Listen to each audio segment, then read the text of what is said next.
Bonjour, j'espère que vous allez bien. Une nouvelle vidéo aujourd'hui. Je voulais vous parler d'un sujet qui m'a personnellement touchée et sur lequel j'ai fait des petites recherches et puis ça m'a amené à des réflexions et je voulais vous partager aujourd'hui. J'ai regardé il y a quelques jours le reportage Netflix sur les gourous.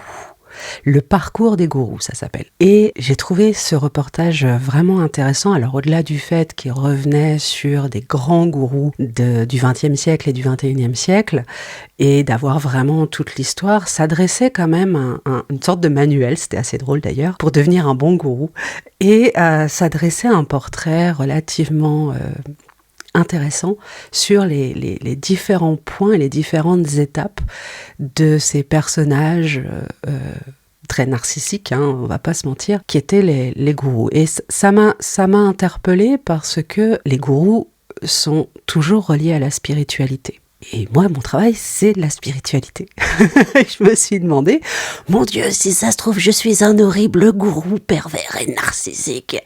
Oui, j'ai eu cette petite pensée en me disant, mais est-ce que je me reconnais dans la liste? Bon, alors, fort heureusement, je ne me suis pas reconnue dans la liste, mais c'était super intéressant parce que ça m'a montré à quel point la spiritualité pouvait, lorsqu'elle était utilisée à des fins personnelles, d'argent, d'ego, de pouvoir, de gloire, comment elle pouvait détruire finalement des vies au lieu d'élever des consciences. Et c'était assez intéressant dans le sens aussi où, d'une certaine manière, on est tous, quand on est dans la spiritualité et qu'on accompagne les gens, on a tous un petit peu ce syndrome du sauveur. C'est-à-dire qu'on a le désir d'aider les gens à aller mieux, d'aider les gens à se trouver, à se découvrir, de leur permettre de comprendre qui ils sont, de donner du sens à leur vie et puis surtout d'aller bien, en fait, d'être heureux. Et c'est une quête que l'on a tous, qu'on soit en spiritualité ou pas, c'est cette quête de bonheur, cette quête de sens, cette quête aussi de faire une différence, d'exister. Et c'était intéressant parce que la frontière, et c'est quelque chose qui, je trouve, mérite réflexion, parce qu'il y a un positionnement à avoir quand on est un accompagnant spirituel, de ne surtout pas se placer en sauveur. On est un accompagnant, on n'est pas une maman ou un papa, on n'est pas un sauveur. Et que notre rôle n'est pas la puissance, mais l'éveil.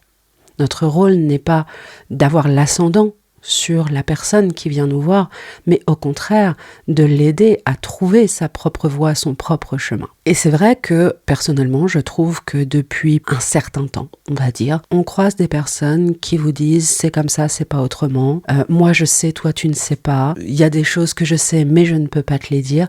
Et en fait, tout ce discours des gens spirituels qui disent avoir atteint des niveaux particuliers de conscience, de connaissance, de savoir, eh bien, maintiennent les gens dans la peur, dans la petitesse, dans l'interrogation et dans la quête de sens. Effectivement, entre quelqu'un qui va accompagner, qui va être capable de dire « là, je ne sais pas », ou qui va même être capable, et ça m'est arrivé, de dire « en fait, là, je n'ai pas d'informations, je ne sais pas ». J'ai fait une séance la semaine dernière, c'était pour une communication défunt. Je me suis connectée, il y avait bien quelqu'un, mais c'était pas la bonne personne. Cette séance a été une horreur. Une horreur. C'est pas qu'il n'y a pas eu d'informations, c'est juste que moi, j'ai trouvé que je n'étais pas la plupart du temps au bon endroit, que je n'étais pas dans une bonne vibration, que la séance n'était pas fluide. Et à partir de ce moment-là, j'ai expliqué à la personne, je lui ai dit, je suis désolée, cette séance ne me satisfait pas, donc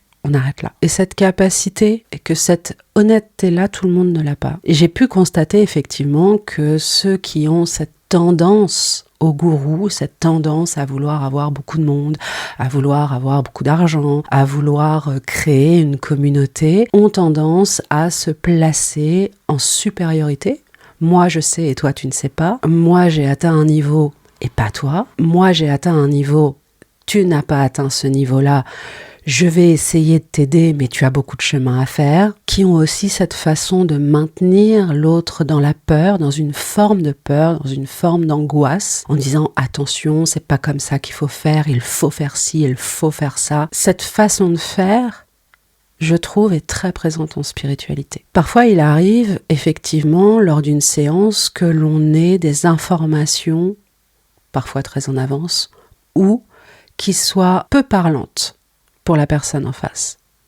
Moi, j'ai toujours cette façon de réagir qui est « Ok, si ça ne te parle pas, laisse quelques jours ou quelques semaines pour voir si finalement il y a une prise de conscience. » Parce que parfois, pendant la séance, on peut être un petit peu perturbé, ne pas être complètement ouvert ou alerte sur ce qu'on peut nous donner comme information. Et je dis toujours, laisse-toi un petit peu de temps. Si vraiment ça ne résonne pas à aucun moment, tu viens vers moi, on en reparle, on voit ensemble ce qu'on fait. Et parfois, il faut avoir l'honnêteté de dire « Non, cette séance ne fonctionne pas, on l'arrête, je te rembourse » ou tu ne payes pas la séance, ou tu me payes la moitié de la séance parce qu'il y a eu la moitié des informations.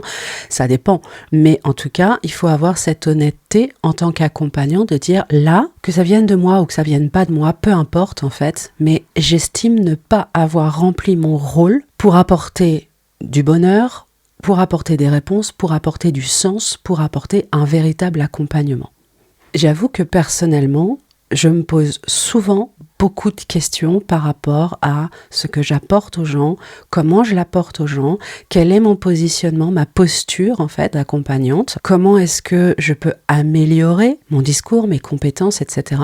Et c'est vrai que je trouve un peu dommage que certaines personnes n'aient pas cette réflexion. On a un peu la sensation qu'aujourd'hui, être médium, c'est tout et n'importe quoi. Tout le monde est médium, ce qui n'est pas faux, mais tout le monde n'a pas la capacité d'accompagner les autres en tant que médium. Et que pour sortir du lot, ou pour faire sa place, ou pour créer une communauté, eh bien, il faut faire peur, ou mentir, ou se créer un passé qui serait extraordinaire, ou être né médium dans une famille né médium, etc., etc. Je pense que c'est quelque chose qui de toute façon aura toujours lieu, puisque dès qu'on parle de la spiritualité, chacun a sa vision des choses. Chacun a sa religion, ses croyances, ses expériences personnelles, et que forcément les dérives sont très faciles d'une certaine manière et qu'il incombe au thérapeute d'être droit, d'être structuré, de savoir où il veut aller et comment est-ce qu'il veut apporter sa pierre à l'édifice, à la société et aux gens, au monde. Est-ce qu'il le fait par orgueil personnel ou est-ce qu'il le fait par altruisme d'une certaine manière? Parce que c'est son rôle de faire grandir les gens, d'amener de la connaissance, d'amener du sens et du bien-être. Voilà, c'était une réflexion comme ci, comme ça. Ça n'a rien de réellement constructif, mais c'est vrai que cette question du gourou, qui est systématiquement spirituelle, et qui va, quand on voit le reportage, on se rend bien compte que les gourous ont un besoin de pouvoir et d'orgueil tellement démesuré que ça va jusqu'au suicide ou jusqu'au terrorisme. Donc il y a une vraie dérive et donc il y a un vrai danger. Et finalement, la réflexion qui est venue juste après, c'est ce besoin de prouver sa spiritualité, de prouver que l'on est méritant, légitime aux yeux de l'univers, aux yeux de Dieu, aux yeux de qui vous voulez. Et cet ego qui s'exprime à travers quelque chose qui justement n'a pas besoin de l'ego. La spiritualité, elle est en dehors de l'ego, en dehors de l'orgueil, normalement.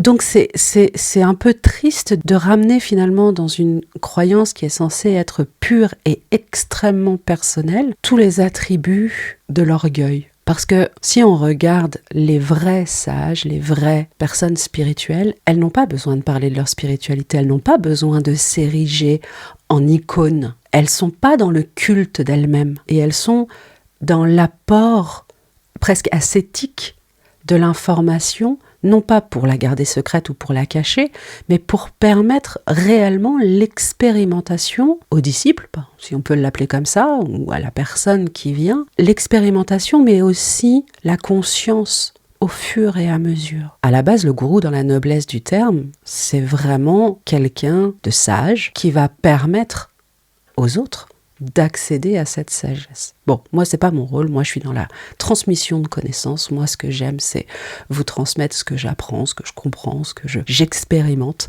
pour que vous puissiez, vous aussi, vous découvrir, l'adapter à votre manière et devenir complètement vous-même et que ça apporte des réponses parfois, du sens parfois, ou d'autres questionnements. Et ça, je trouve que c'est bien plus intéressant. En tout cas, voilà, c'était ma petite réflexion sur les gourous qui n'a peut-être absolument aucun intérêt, mais j'avais envie de vous la partager. Prenez soin de vous et à bientôt.